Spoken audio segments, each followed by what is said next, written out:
types of regression analysis models. Now here we're going to look at their simple regression and multiple regression.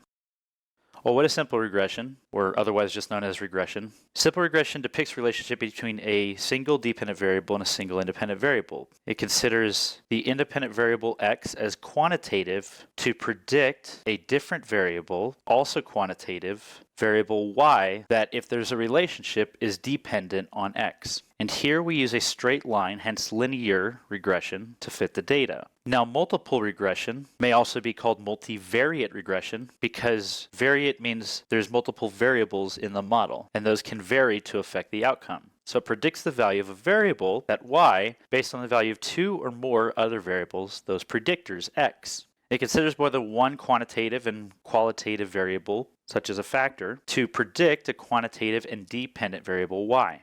Now, within multiple or multivariate regression, there's different types as well of pieces that we need to look at. So within linear regression, we'll discuss each of these components.